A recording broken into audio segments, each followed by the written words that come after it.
हरियाणा के मुख्यमंत्री नायब सिंह सैनी ने कहा कि प्रदेश के भूमिहीन जरूरतमंद परिवारों को सरकार जल्द ही 100-100 गज के प्लॉट आवंटित करेगी।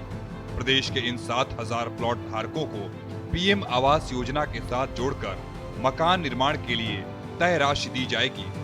मुख्यमंत्री नायब सिंह सैनी ने शनिवार को कुरुक्षेत्र जिला के लाडवा विधानसभा क्षेत्र के गांव प्रहलादपुर बदरपुर गांव बड़ी में धन्यवादी एवं जनसंवाद कार्यक्रम में बतौर मुख्य अतिथि शिरकत की।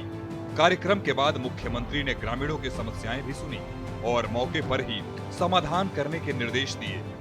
मुख्यमंत्री ने गांव प्रहलादपुर, बदरपुर और गांव बड़ी में विकास कार्यों के लिए 21-21 लाख रुपए देने की घोषणा भी की। मुख्यमंत्री ने गांव प्रहलादपुर में सरपंच सुमन सैनी की रखी गई सभी मांगों को विभागों से भेजकर पूरा करवाने के लिए आश्वासन दिया और पीने के पानी की पाइपलाइन के लिए 47.46 लाख रुपए, हॉल निर्माण के लिए 11 लाख रुपए देने की घोषणा की।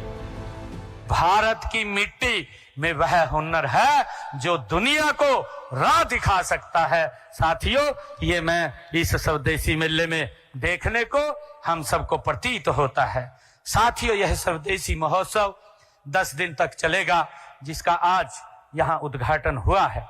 इन दिनों में यहाँ केवल व्यापार नहीं होगा, यहाँ व्यापार करने के लिए हमारे जो भाई आए हैं, जो यहाँ शिल्पकार आए हैं, जो हमारे दुकानों के ऊपर माताएं बहनें आई हैं, वो व्यापार नहीं होगा बल्कि ये विचारों का आदान प्रदान भी होगा। यहाँ सांस्कृतिक कार्यक्रमों के माध्यम से हमारी एक भारत श्रेष्ठ भारत की छवि भी इस मेले के अंदर वो देखने को हमें मिलेगी। साथियों, जैसा कि हम सब यहाँ देख भी रहे हैं, यहाँ देश के विभिन्न कोनों से आए हुए कलाकार अपनी प्रस्तुतियां भी यहाँ हम सब के बीच में देंगे। साथियों, हम सब के लिए ये गर्व की बात है कि हरियाणा आज देश की सांस्कृतिक विविधता का एक केंद्र भी बन चुका है।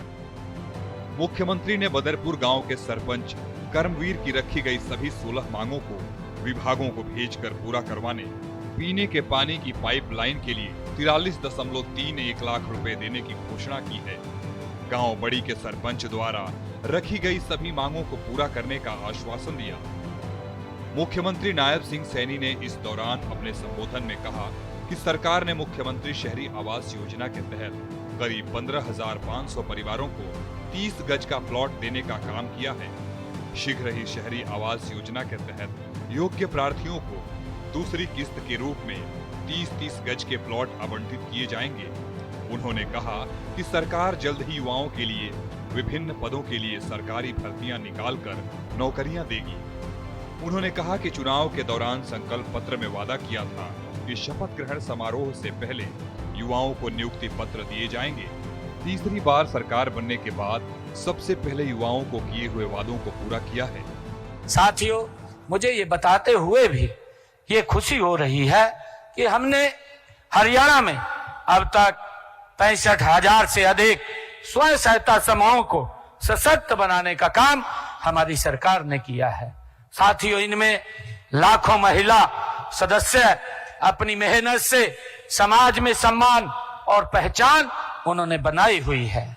साथियों, इसीलिए जब हम एक स्वदेशी उत्पाद खरीदते हैं तो हम केवल एक वस्तु नहीं खरीदते, बल्कि हम उस भारतीय परिवार के चेहरे पर मुस्कान लाते हैं जिसकी मेहनत से उस उत्पाद का निर्माण हुआ है, जो विदेशी सामान खरीदने से विदेशी कंपनियों के माध्यम से देश से बाहर चला जाता था। साथियों, आज का यह युग ग्लोबल का है। इसका मतलब ग्लोबल स्टैंडर्ड और लोकल मैन्युफैक्चरिंग। देश के यशस्वी प्रधानमंत्री आदरणीय नरेंद्र मोदी जी ने वोकल फॉर लोकल का जो आह्वान किया है, उसका अर्थ यह कतई नहीं है कि हम आधुनिकता से दूर भागें। आदरणीय प्रधानमंत्री जी ने जो कहा है उसका अर्थ है कि हम अपने स्थानीय कौशल को आधुनिक तकनीक के साथ जोड़ने का हम काम करें। मुख्यमंत्री नायब सिंह सैनी ने गांव बाबैन में काफिला रोककर लोगों की समस्याएं सुनी और उनका समाधान भी किया।